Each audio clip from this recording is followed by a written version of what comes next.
This is Gene Lance with news from the Alliance for Retired Americans.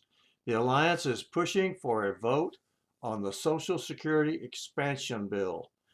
Alliance President Robert Roach Jr. got a chance to talk at a congressional hearing in Connecticut. Connecticut Alliance State President Betty Marafino also testified. The bill expands and strengthens Social Security, increases benefits for all beneficiaries, and requires wealthy Americans to pay Social Security payroll taxes when they make more than $400,000 a year.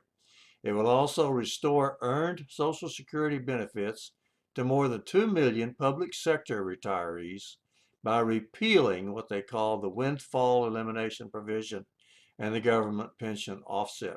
A vote on this bill, which currently has 196 co-sponsors in the House, could come as soon as this spring.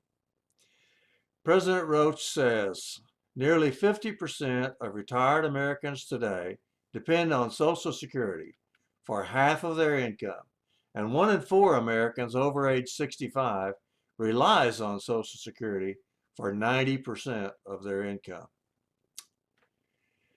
President Biden outlined the way that Build Back Better, his bill, will lower drug prices. He cited the outrageously expensive cost of insulin and other prescription medications and called on Congress on Monday to pass the Build Back Better bill, which contains multiple provisions to lower drug prices.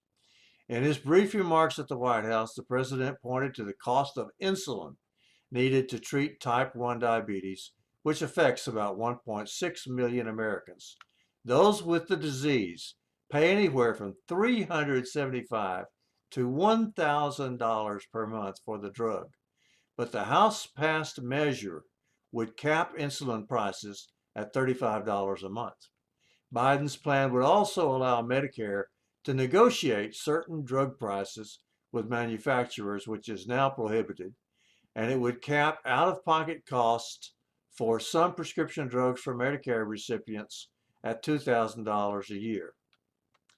Senate Majority Leader Chuck Schumer of New York said in a letter to senators on Monday that his goal is to have the measure approved by Christmas, but that deadline may be hard to meet.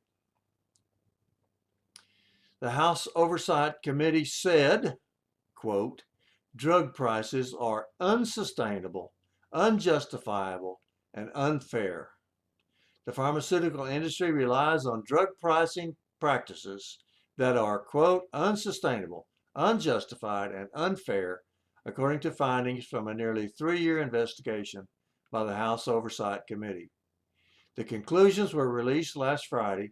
They show that corporations studied by the committee raised prices of common brand name drugs during the past 5 years at nearly 4 times the rate of inflation.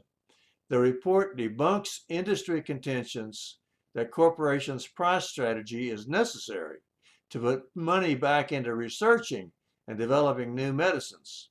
They found instead that revenue is substantially greater than those investments.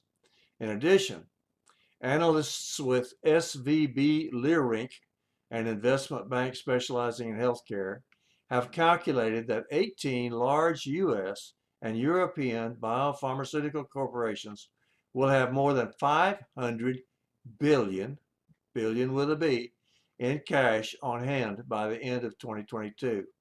Because the companies can leverage their assets to borrow additional capital, the 18 drug makers' actual capital would be more than 1.7 trillion. That's a trillion with a T, the analysts wrote. Media that covers the industry say that the report indicates the corporations are likely to use much of this windfall to give dividends to shareholders and or stock buybacks. This also flies in the face of industry spokespeople who often claim their large windfalls are necessary for research and development. That's the news from the Texas Alliance for Retired Americans.